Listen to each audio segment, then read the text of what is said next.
Good afternoon friends. હું doctor વિવેકા દેવી Jadeja city dental હોસ્પિટલમાંથી આપ સૌનું ખૂબ જ સ્વાગત કરું છું આજના આપણા પોડકાસ્ટમાં.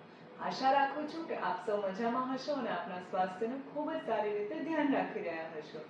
ફ્રેન્ડ્સ, હવે જ્યારે વર્લ્ડ હેપેટાઇટિસ ડે આપણે સેલિબ્રેટ કરીએ છીએ તો આપણી સામે એક ખૂબ જ સરસ ગેસ્ટ આજે પ્રેઝન્ટ છે, ડોક્ટર અવલ સાદિકુલ, કે જેઓ MD DNB ગોલ્ડ મેડલિસ્ટ છે ઇન ગેસ્ટ્રોએન્ટ્રોલોજી અને અત્યારે તેઓ પ્રાઇમ હોસ્પિટલમાં as a director and a liver specialist work કરે છે. સર, આજના અમારા પોડકાસ્ટમાં તમારું ખૂબ જ સ્વાગત કરું છું. Thank you. સર એક ખૂબ જ સરસ પર્સનાલિટી છે કે જે આપણને આજે વર્લ્ડ હેપેટાઇટિસ ડે વિશે સરસ રીતે બધી માહિતી આપશે અને બધા કયા કયા લીવરના રોગો છે એના વિશે આપણને થોડું ડિટેલમાં કહેશે. તો સર, આજનો આપણો પોડકાસ્ટ સ્ટાર્ટ કરીએ. જી બિલકુલ. ઓકે. તો સર, આપણે લીવરના જે લગતા રોગો છે એને આપણે શા માટે આટલા ગંભીરતાથી લેવા જોઈએ? તો લીવરના રોગોને ગંભીરતાથી લેવાનું મુખ્ય કારણ એ છે કે લીવરના રોગોને સાયલેન્ટ કિલર કહી શકાય. આજે લોકોને હાર્ટ એટેક વિશે ખબર છે કે સ્ટ્રોક વિશે ખબર છે કે કેન્સર વિશે ખબર છે, પણ લીવરની બીમારીને લીધે પણ કેટલા બધા મૃત્યુ થાય છે જેના વિશે લોકો અજાણ છે. ઓલ ઓવર વર્લ્ડના ડેટા જોઈએ તો આખી દુનિયામાં દર વર્ષે જેટલા મૃત્યુ થાય છે એમાંથી 4% મૃત્યુ લીવરની બીમારીને લીધે હોય છે. આંકડામાં વાત કરીએ તો દર વર્ષે લગભગ 20 લાખ લોકો લીવરની બીમારીને કારણે મૃત્યુ પામે છે. અને આ આંકડો એકચ્યુઅલી હજી જે રિયલ આંકડો છે એના કરતા ઓછો કહી શકાય, કેમ કે દુનિયાના ઘણા બધા દેશો જેમ કે ભારત જ છે કે જેમાં આ રજિસ્ટ્રી મેન્ટેન નથી થતી કે ઓવરઓલ ડેથ કયા કારણથી થયા. એટલે એકચ્યુઅલ આંકડો તમે કાઢશો તો આ 20 લાખ કરતા ક્યાંય વધારે હશે. અને મોટાભાગના માણસોને ખબર જ નથી હોતી કે લીવરની બીમારી આટલી બધી ગંભીર હોય છે. એટલા માટે આપણે લીવરના રોગોને ગંભીરતાથી લેવા જોઈએ. ઓકે. એટલે સર, જેમ કે આપણી માટે હાર્ટ જેટલું ઇમ્પોર્ટન્ટ છે એટલું જ લીવર પણ આપણી માટે ઇમ્પોર્ટન્ટ છે. ઓકે. તો સર, જ્યારે આપણે લીવરના રોગની વાત કરીએ તો કયા અલગ અલગ પ્રકારના રોગ હોય છે? તો લીવરમાં મુખ્યત્વે બે પ્રકારે બીમારી ઉદ્ભવી શકે. એક ટૂંકા ગાળામાં થતા લીવરના રોગો એટલે કે જેને એક્યુટ ઇલનેસ અથવા એક્યુટ હિપેટાઇટિસ કહેવાય, અને બીજું લાંબા ગાળાની થતી લીવરની બીમારીઓ જેને ક્રોનિક લીવર ડિસીઝ અથવા તો ક્રોનિક હિપેટાઇટિસ કહેવાય. મોટાભાગના એક્યુટ હિપેટાઇટિસના દર્દીઓને લક્ષણો પણ ટૂંકા સમયથી હોય છે, એની બીમારી પણ થોડા સમયમાં પ્રકટ થાય છે અને એની રિકવરી અથવા તો એમાં જે પણ કોમ્પ્લિકેશન થવાનો હોય એ પણ ટૂંકા સમયમાં થઈ જાય છે. એટલે કે આ થોડા દિવસથી લઈને થોડા અઠવાડિયાનો જ ખેલ હોય છે. જ્યારે ક્રોનિક લીવર ડિસીઝ કે ક્રોનિક હિપેટાઇટિસમાં આ બીમારી અને લીવરની તકલીફો ઘણા મહિનાઓથી ઘણા વર્ષો સુધી ચાલે છે અને એના જે કોમ્પ્લિકેશન્સ આવવાના હોય છે એ પણ ઘણા મહિના કે ઘણા વર્ષો પછી આવે છે. તો સર, જ્યારે આપણે વાત કરી કે એક્યુટ અને ક્રોનિક, એક છે કે ટૂંકા ગાળાનું ને એક લાંબા ગાળાનું, તો સર તમે બે વિશે થોડુંક પહેલા આપણે એક્યુટ વિશે થોડું. બિલકુલ. તો એક્યુટ હિપેટાઇટિસ એટલે તમારામાંથી ઘણા બધાએ પોતાના કુટુંબમાં કે પોતે જાતે પણ જોયું હશે કે કમળો થયો હોય. ખાસ કરીને આ ચોમાસાની સિઝનમાં આ બહુ સામાન્ય બાબત છે. મોટાભાગના એક્યુટ હિપેટાઇટિસ જે આપણે જોઈએ છીએ એ હિપેટાઇટિસ A અથવા હિપેટાઇટિસ E આ બે પ્રકારના વાયરસના ઇન્ફેક્શનથી થતા હોય છે. આ પ્રકારનો વાયરસનું ઇન્ફેક્શન ઇકો ઓરલ અથવા તો દૂષિત ખોરાક કે દૂષિત પાણીથી ફેલાય છે. એટલે ક્યાંય પણ બહારનું દૂષિત ખોરાક કે દૂષિત પાણી પેટમાં જાય, એમાં એ વાયરસ અંદર જાય, એમાંથી લીવરમાં જઈને સોજો કરે અને સોજો કરતા આગળ જતા એમાંથી કમળાનો ભાગ આવે, પેલા તાવ આવે, ઉલટી ઉબકા કે શરીરમાં તૂટકડતર થાય, એના પછી કમળાનો ભાગ દેખાય. કોક કમનસીબ દર્દીમાં કમળામાંથી કમળી થાય, પણ મોટા ભાગના કમળાના દર્દીઓ કોઈ કોમ્પ્લિકેશન વગર રિકવર થઈ જતા હોય છે. આ ઉપરાંત બીજા અમુક એક્યુટ હિપેટાઇટિસ ઘણી વખત દવાથી થઈ શકે. કોઈ દર્દીને ટીબીની દવાથી અથવા પેરાસિટામોલ જેવી દવાના ઓવરડોઝથી પણ લીવર ઉપર સોજો આવી શકે. અમુક પ્રકારની બજારમાં મળતી આયુર્વેદિક પ્રોડક્ટ્સ કે જે પ્રોપર ડોક્ટર દ્વારા પ્રિસ્ક્રાઇબ ના થઈ હોય અથવા તો પ્રોપર ફાર્માસ્યુટિકલ કંપનીએ ના બનાવેલી હોય, એમાં રહેલી અશુદ્ધિઓના કારણે પણ લીવરના ડેમેજ થવાથી એમાં પણ એક્યુટ હિપેટાઇટિસ થઈ શકતું હોય છે. તો આવા વિવિધ કારણોસર એક્યુટ હિપેટાઇટિસ ટૂંકા ગાળાની લીવરની બીમારી થઈ શકતી હોય છે. સરસ રીતે આપણને કીધું. કદાચ આપણને ખોરાક કે પાણીની બધી ઓડિયન્સને ખ્યાલ હોય, બટ દવાનું જે કીધું કે આપણે ઓવર ધ કાઉન્ટર એકની એક દવા વારે ઘડીએ લેવી કાં તો ડોક્ટરના પ્રિસ્ક્રિપ્શન વગર લેવી, ઈ પણ આનું કારણ બની શકે છે. ઓકે. તો સર, જ્યારે આપણે વાત કરી કે કમળાની વાત કરીએ તો સર મેઇન જે ઓડિયન્સને કે આપણે નોર્મલ પબ્લિક બધાને એક જે બીક હોય કે કમળો થયા પછી કે આપણે કયો ખોરાક લેવો જોઈએ અને કેટલા સમય સુધી ધ્યાન રાખવું જોઈએ? જી બિલકુલ, આ ખૂબ સરસ સવાલ છે, કેમ કે અમારી પાસે કમળાના જે પણ દર્દીઓ આવતા હોય છે એમાં અમે જોઈએ છીએ કે કમળાને લઈને ઘણી બધી ગેરમાન્યતાઓ પ્રવર્તે છે. ઇવન માત્ર દર્દી નહીં, ઘણા ડોક્ટર્સમાં પણ કમળાને ખોરાકને લઈને ઘણી બધી ગેરમાન્યતાઓ પ્રવર્તે છે.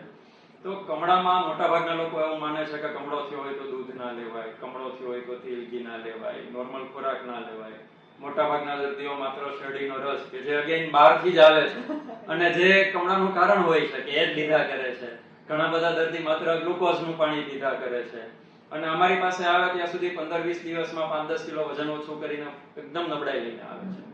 તો આ ખોટી માન્યતા છે કે કમળામાં આ બધા ખોરાક જ લેવા અથવા આ ખોરાક ના લેવા. કમળામાં દૂધ પણ લઈ શકાય, તેલ ઘી પણ લઈ શકાય, નોર્મલ ઘરનું ભરેલું રોટલી શાક દાળ ભાત બધો જ ખોરાક લઈ શકાય. હા, તમને ખૂબ જ વધારે પ્રમાણમાં ઉલટીઓ કે એવું થતું હોય તો તમારે ભારે ખોરાક ટાળવો જોઈએ, પણ મોટાભાગના કમળાના શરૂઆતના 1-2 દિવસને બાદ કરતા લાંબા સમય સુધી એમાં ઉલટી રહેતી નથી. આ ઉપરાંત એક બીજી અમે ગેરમાન્યતા જોઈ છે કમળામાં એ કે કમળો થયો હોય એમાંથી મોટાભાગના લોકો ક્યાંક ને ક્યાંક નજીકમાં મળતી પેલી આયુર્વેદિક પડીકીઓ, દવાઓ એવું કંઈક લઈને આવે છે કે જે અગેન અનપ્રિસ્ક્રાઇબ એટલે કે ડોક્ટર દ્વારા પ્રિસ્ક્રાઇબ કરેલી નથી હોતી અને લોકલી કોઈને કોઈ પર્સને બનાવેલી હોય છે. આમાં રહેલી અશુદ્ધિઓ ઓલરેડી બીમાર લીવરને વધારે બીમાર કરે છે, વધારે ઈજા પહોંચાડે છે અને કમળી થવાનું જોખમ વધારે છે. તો તમને કમળાના લક્ષણો દેખાય તો તમારી નજીકના ક્વોલિફાઈડ ડોક્ટરને જ બતાવો અને એમના દ્વારા પ્રિસ્ક્રાઇબ થયેલી દવાઓ જ લો. જાતે કોઈ દવાઓ કરીને એને મટાડવાની કોશિશ ના કરો, એનાથી નુકસાન વધી શકે છે. ખૂબ સરસ વાત કીધી સર. મોસ્ટલી પબ્લિક આવું જ હોય કે કોઈ આયુર્વેદિક મેડિસિન્સ લેવાની ટ્રાય કરતા હોય કે ચલો હીલ થાય, બટ એમાંથી સિચ્યુએશન વધારે વર્સ થતી હોય છે. તો સર આપણે જે રીતે એક્યુટની વાત કરી એવી જ રીતે તમે ક્રોનિક વિશે શું કહેશો સર? જી બિલકુલ. તો અગેન ક્રોનિક લીવર ડિસીઝ અથવા ક્રોનિક હિપેટાઇટિસ મુખ્ય કારણ છે લીવરની બીમારીને લીધે થતા મૃત્યુનું. એનું કારણ એ છે કે ક્રોનિક હિપેટાઇટિસની શરૂઆત અને એમાંથી એના જે કોમ્પ્લિકેશન થાય એ બંને વચ્ચે ઘણા વર્ષોનો ગાળો રહેલો હોય છે મોટાભાગના દર્દીમાં. અને આ વર્ષોમાં દર્દીને મોટે ભાગે કોઈ પણ પ્રકારના લક્ષણો જણાતા નથી. એટલે જો એના કોઈ બીજા કારણથી એના લોહીના કે સોનોગ્રાફીના કે પરીક્ષણો થાય તો એમાં ખબર પડે છે કે લીવરમાં કંઈક પ્રોબ્લેમ ચાલી રહ્યો છે, પણ દર્દીને પોતાને ત્યારે જ ફીલ થાય છે જ્યારે લીવરનું નુકસાન એક હદથી વધારે આગળ વધી ગયું હોય અને એક હદથી વધારે નુકસાન આગળ વધી ગયા પછી એની સારવાર કરવાથી જો એટલો ફાયદો જણાતો નથી. આ ક્રોનિક લીવર ડિસીઝ અથવા ક્રોનિક હિપેટાઇટિસના કારણો જોઈએ તો એક તો વધારે પડતી મેદસ્વીતાના લીધે શરીરમાં અને લીવરમાં જે ચરબી ભરાય છે જેને ફેટી લીવર કહેવાય, એને લીધે આગળ જતા લીવરની બીમારી, લીવરનું નુકસાન થઈ શકે. અમુક પ્રકારના વાયરસના ચેપ જેમ કે હિપેટાઇટિસ બી એટલે કે સામાન્ય માણસ એને ઝેરી કમળા તરીકે ઓળખે છે, હિપેટાઇટિસ સી વગેરેને કારણે પણ ક્રોનિક હિપેટાઇટિસ થઈ અને લાંબા સમય પછી લીવરનું નુકસાન થઈ શકે. દારૂનું સેવન લાંબા સમય કરવાથી પણ આ રીતનું લીવરનું નુકસાન થઈ શકતું હોય છે. આ ઉપરાંત અમુક જીનેટિક કે આનુવંશિક બીમારીઓ છે જેમ કે પ્રાઇમરી બિલિયરી કોલેન્જાઇટિસ કે વિલ્સન ડિસીઝ કે આ બધામાં પણ લાંબા ગાળાનું લીવરનું નુકસાન થઈ શકતું હોય છે.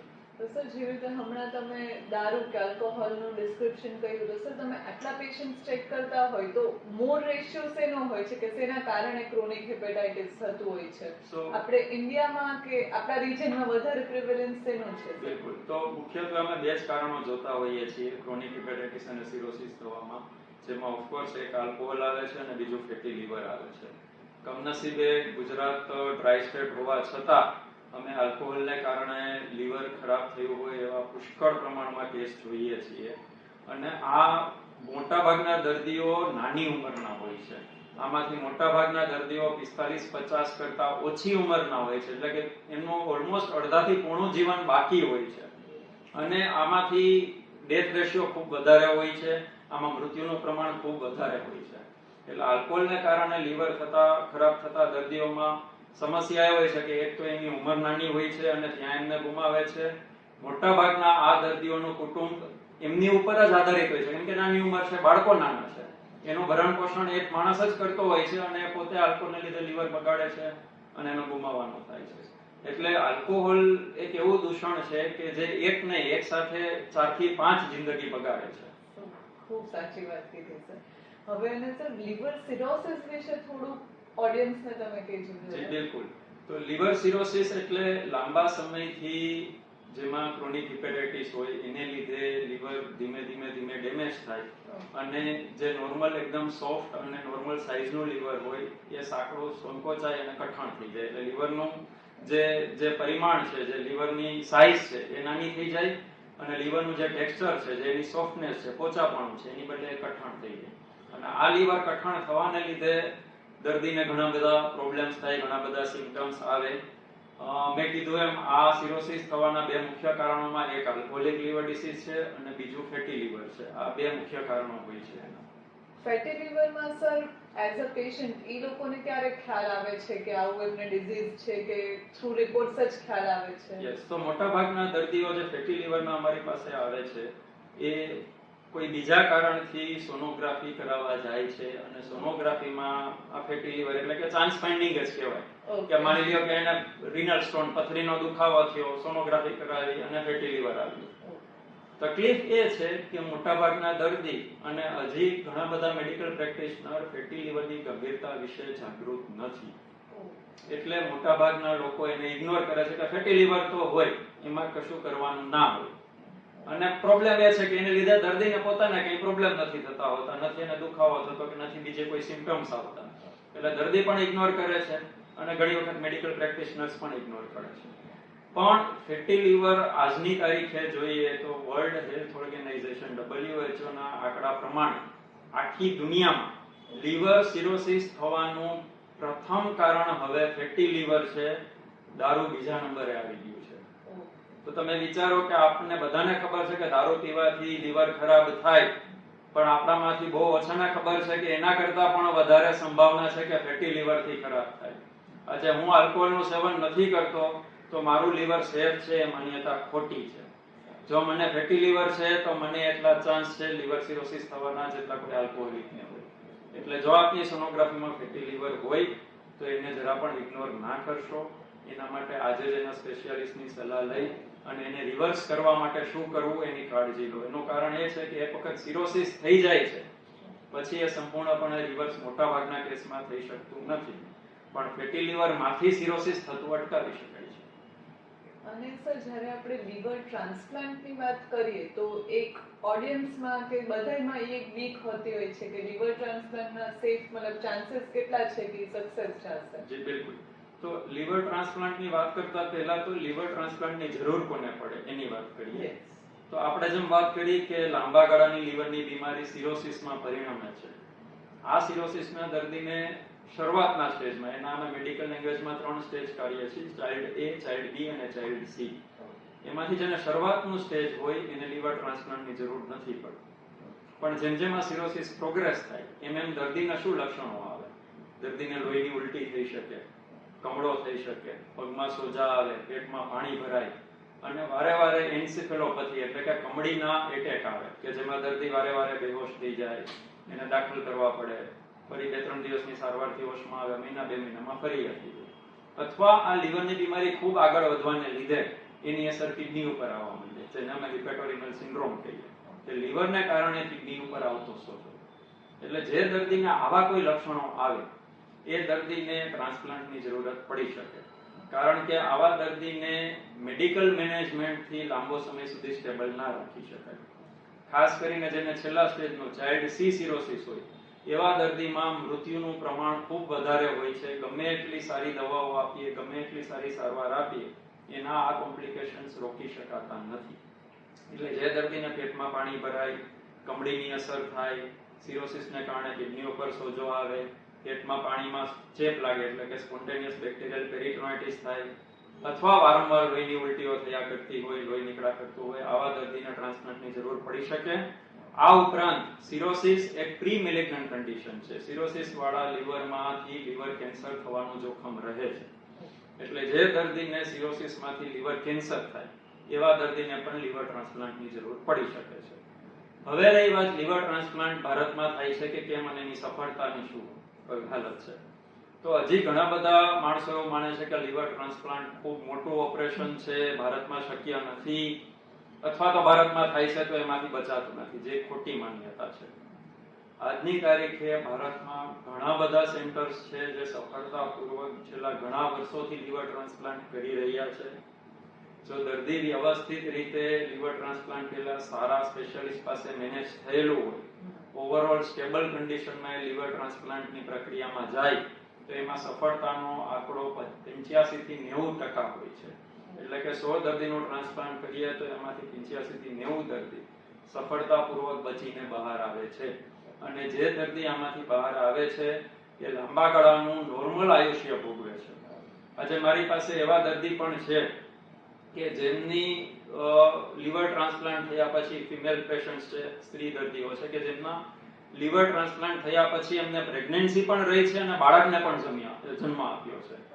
એવા પણ દર્દી છે કે જેમને 8 વર્ષ 9 વર્ષની ઉંમરે બાળક હતા ત્યારેનું લીવર ટ્રાન્સપ્લાન્ટ થયેલું છે અને અત્યારે 17, 18, 20 વર્ષની ઉંમરે normal growth, normal puberty achieve કરીને પહોંચ્યા છે.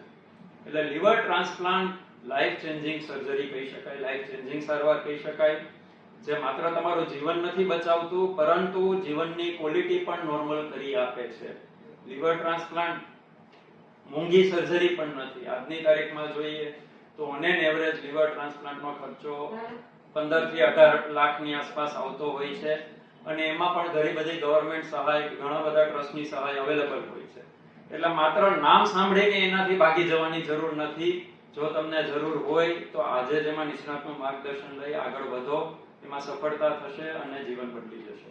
ખૂબ સરસ. એનાથી બીવાની જરૂર નથી. એનું એક સાચું ડાયગ્નોસિસ થાય ને સાચા ટાઈમે એ વસ્તુ થઈ જાય તો લાઈફ ચેન્જિંગ હોઈ શકે છે. તો સર, આ વર્લ્ડ હેપેટાઇટિસ ડે વિશે તમારો ઓડિયન્સને શું મેસેજ છે? જી, તો વર્લ્ડ હેપેટાઇટિસ ડે માં જેમ આપણે આગળ ચર્ચા કરી એમ કે લીવરની બીમારી સાયલન્ટ કિલર હોય છે અને એક હદથી આગળ વધે પછી જ એની ખબર પડતી હોય છે.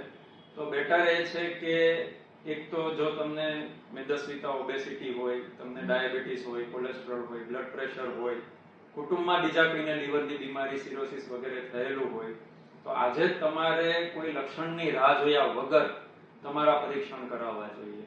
બેઝિક લીવર ફંક્શન ટેસ્ટ અને સોનોગ્રાફી ખૂબ સસ્તા પરીક્ષણો છે અને બધી જ બાજુ અવેલેબલ છે.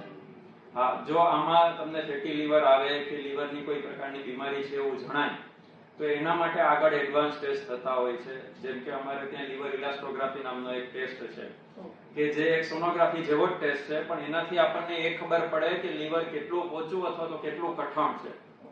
એટલે જો એ લીવર પોચું નથી પણ હજી સિરોસિસના સ્ટેજ સુધી નથી પહોંચ્યું, ક્યાંક અધવચ્ચે અટકેલું છે, તો એ પણ આપણને લીવર ઇલાસ્ટોગ્રાફીનો રિપોર્ટ કહી દે કે ભાઈ આ લીવર હવે પોચું નથી રહ્યું, કઠણ થવાની શરૂઆત થઈ ગઈ છે. જો આ લીવર ઉપર આપણે સારવાર નહીં કરીએ, આની ઉપર કામ નહીં કરીએ તો એ આગળ જતા સિરોસિસમાં પરિણમી શકે છે. એટલે આમાં સજાગ રહેવું જરૂરી છે. સજાગ રહેવાની સાથે હેલ્ધી લાઇફસ્ટાઇલ જાળવવી જેમ બાકી બધા રોગો માટે જરૂરી છે એમ જ જરૂરી છે. રેગ્યુલર એક્સરસાઇઝ કરો, વજન ઘટાડો, જંક ફૂડથી બને ત્યાં સુધી દૂર રહો, વ્યસનોથી દૂર રહો. જો તમને ડાયાબિટીસ હોય તો એનો કાબુ સારો રાખવો. ફેમિલીમાં કોઈને ઝેરી કમળાની કે લીવરની બીમારી હોય તો આજે જ પરીક્ષણ કરાવી અને યોગ્ય સ્પેશિયાલિસ્ટ પાસે એની સારવાર કરો. જેટલા તમે જાગૃત રહેશો, સજાગ રહેશો એટલું લીવરને પણ તમે લાંબુ સાચવી શકશો. સર, આજે તમે અમારી લાઈવ સિરીઝમાં આવ્યા અને ખૂબ જ સરસ મજાની ઇન્ફોર્મેશન ઓડિયન્સ અને અમારા બધા સાથે શેર કરી. એ બદલ આપનો ખૂબ ખૂબ આભાર. તમારા આટલા બિઝી શેડ્યુલમાંથી સર ટાઈમ કાઢવો બહુ ડિફિકલ્ટ છે, એ છતાંય તમે આવ્યા એટલે ખૂબ ખૂબ આભાર. આઈ રિયલી એન્જોયડ અને મને આ મોકો આપવા બદલ આપનો ખૂબ ખૂબ આભાર. અને ઓડિયન્સ તમારો પણ ખૂબ ખૂબ આભાર અમારા બધા સાથે જોડાવા માટે. આઈ હોપ કે સરની આપેલી ઇન્ફોર્મેશન તમને ને તમારા ફેમિલી મેમ્બર્સને ખૂબ જ કામ લાગશે. આપણે નેક્સ્ટ સેટરડે મળશું નવા એક ટોપિક અને નવા એક ગેસ્ટ સાથે. Till then bye bye, keep smiling.